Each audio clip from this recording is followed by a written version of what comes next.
Diputado y miembro del Comité Ejecutivo Nacional en los gobiernos de Adolfo Suárez con UCD. En 1977 fue nombrado secretario de Estado de Universidades, siendo posteriormente ministro de Universidades e Investigación.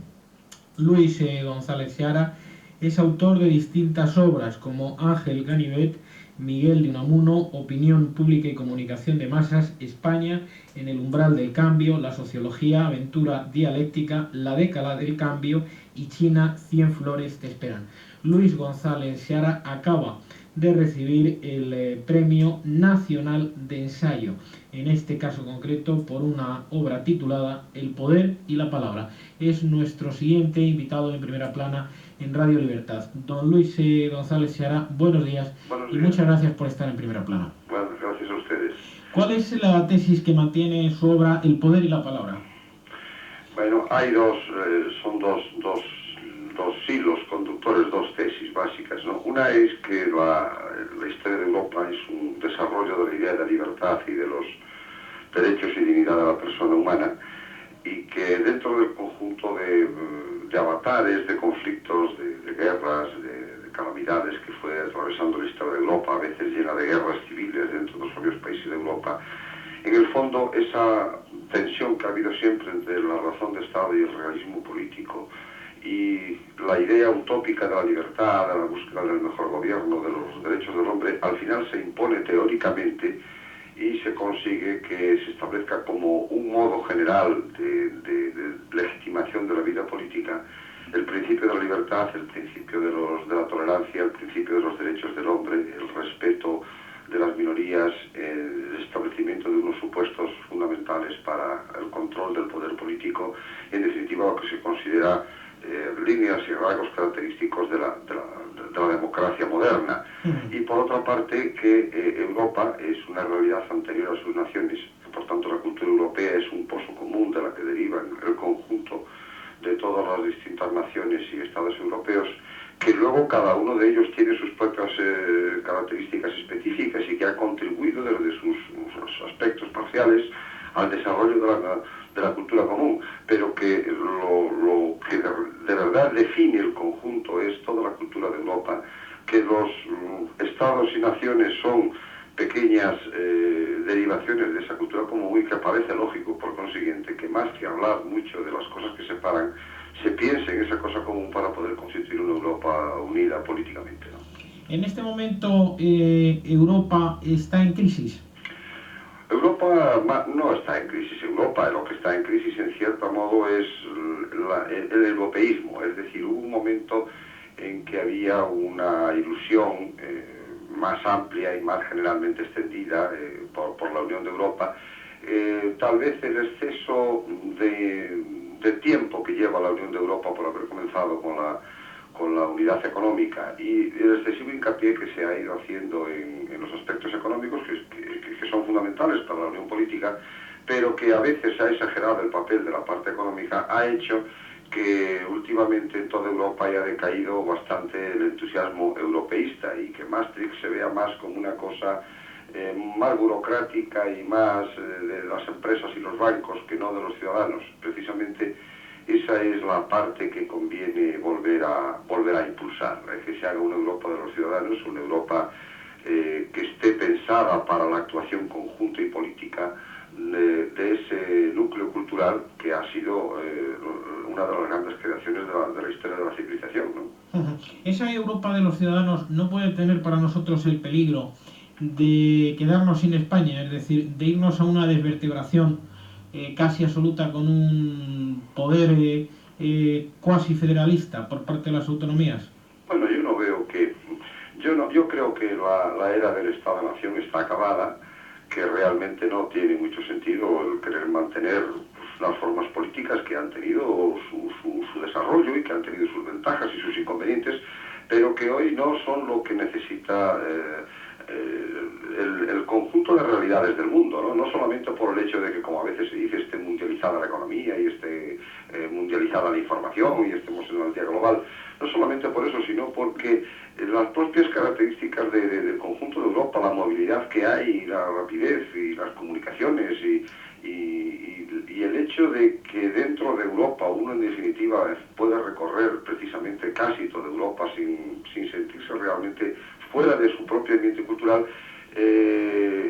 hacen absolutamente absurdo el querer continuar con unas diferenciaciones nacionales muy rígidas. Por otra parte, ese planteamiento nacionalista y exclusivista que ha habido en Europa nos ha tenido toda la vida enzarzados en guerras civiles dentro de Europa, y en este siglo ha habido las dos guerras más feroces, las dos guerras mundiales que son producidas por el nacionalismo europeo. Básicamente el enfrentamiento entre Francia y Alemania, pero no solamente el enfrentamiento entre Francia y Alemania, y hombre, yo creo que ya es hora de escarmentar y de hacer una cosa mucho más positiva, que es lograr una Unión Europea que pueda llevar adelante ese proyecto civilizador de libertad, de tolerancia, de respeto de la minoría, que es también una creación de Europa, y en cambio dejar ya de que esté presente la otra miseria de Europa, que ha sido la miseria de las guerras y la miseria del enfrentamiento nacionalista, ¿no? Don Luis González Seara, usted es catedrático de Sociología de la Universidad Complutense de Madrid. Sí. ¿Usted piensa que, no sé muy bien cómo se mide esto, en qué índices, ¿no?, de los diferentes perfiles, pero usted cree que el ciudadano español en general sabe lo que es Maastricht, por ejemplo? Bueno, los ciudadanos suelen saber bastante poco en todas partes. Quiere decirse que, y con ello no se trata de evaluar nada, porque es un lugar bastante común. Hay una idea, a pesar de que hay mucha información, pues hay una cierta idea de que ahí hay una unión y va a haber una moneda única, pero no se conoce bien cuáles son los supuestos que hay detrás de ello, cuánta soberanía se cede o se deja de ceder, se siguen manteniendo ideas sobre los ejércitos que no responden a nuestra época. Por eso precisamente a veces no se entiende ni siquiera lo que es la NATO. Bueno, pues la NATO es en definitiva la expresión más clara de que los ejércitos nacionales hoy de Europa no cuentan para nada, ¿no? Y que lo que realmente hay aquí es una fuerza superior, que es Estados Unidos, bueno, y que es la que controla la OTAN. Y por tanto, bueno, seguir diciendo que queremos conservar un ejército propio, bueno, ¿qué es ese ejército propio si luego no tiene capacidad tampoco de intervención? Con independencia de que no sea muy deseable, pero por tanto, los ciudadanos tienen que ir conociendo poco a poco y tienen que ir avanzando poco a poco en lo que sea la realidad europea, y eso lo verán cuando en Europa hay unas instituciones políticas que sean sólidas, que tomen decisiones importantes, cuando el Parlamento Europeo, bueno, que en este momento efectivamente ya es elegido por todos por los europeos, pero que tiene escasas funciones, y por tanto el Parlamento Europeo tendrá que tener, como le corresponde a los parlamentos nacionales en sus respectivos países, un mayor nivel de decisión y de control sobre las actuaciones por llamarle de algún modo, de la burocracia de Bruselas, ¿no? Que ahí se adopten unas decisiones que los ciudadanos no han respaldado. Pero vamos, eso no es una cosa exclusiva de España. Quiero decirle que normalmente cuando se hacen estudios de opinión en todo el mundo, se observa que una gran parte de los ciudadanos son incapaces de decir realmente lo que es su Congreso o su Senado y cuáles son las atribuciones que realmente tienen atribuidas. Yo he visto hace poco un informe en un estudio de Estados Unidos, los resultados de una encuesta verdaderamente curiosa, en donde se veía el bajísimo porcentaje de americanos que son capaces de decir lo que es el Congreso y el Senado de Estados Unidos, cuáles son las funciones de cada uno de ellos, a pesar de que llevan, es la constitución más antigua que hay en este momento, de las escritas, ¿no? Y llevan ya, pues, desde que se está la independencia americana, como la misma constitución. No eran capaces de delimitar claramente las funciones de una Cámara y de otra Cámara. Y por otra parte, en cuanto a política internacional, pues es una cosa tan sorprendente como que más de la mitad de las personas americanas consultadas en esa encuesta creían que Israel es un Estado árabe. Bueno, pues esto le indica a usted que bueno, vivimos en el siglo de la información, que eso está muy bien, pero luego la gente no tiene ideas claras e información sobre muchísimos temas, ¿no? Para el autor de El poder y la palabra, ¿Maastricht va a obligarnos a apretarnos el cinturón o no? Bueno, nos va a obligar a apretarnos el cinturón la realidad económica que tenemos. Es decir, Maastricht es un pretexto para que nos apretemos un poco el cinturón, pero la situación es que estamos en una situación inviable. Tenemos un déficit que no se puede mantener, tenemos una deuda acumulada gigantesca, ya no sé cuántos son, 48 billones, 50 billones. Bueno, y con independencia de que no creo que nadie nos siga prestando ya mucho más dinero, es que no podríamos pagarlo, ¿no? Entonces no hay que darle vueltas. Tenemos la economía que tenemos, con la productividad que hay, con la población empleada que hay, y bueno, y aún así de esa forma tenemos un nivel de paro que dobla casi el de la Comunidad Europea. Hombre, yo creo que son todos unos indicios bastante graves como para que nosotros tratemos de poner orden en nuestra casa, ¿no? En una España europeísta, ¿cuál sería el papel del rey? Papel del rey, pues el mismo, ¿no? Es decir, el rey tiene un papel como que le asigna la Constitución, que es de una especie de poder moderador y representativo del país, no tiene funciones ejecutivas, no tiene, bueno, por tanto seguiría siendo igual como el que tiene el rey de Inglaterra y que no habría un cambio sustancial en la figura del rey, da igual que sea la figura, como si un día hay un presidente de una república porque tiene unas funciones similares, pues harían las mismas, ¿no? Usted fue ministro de Universidades e Investigación en uno de los gobiernos de Adolfo Suárez. ¿Cree que el deterioro de las instituciones en España ha sido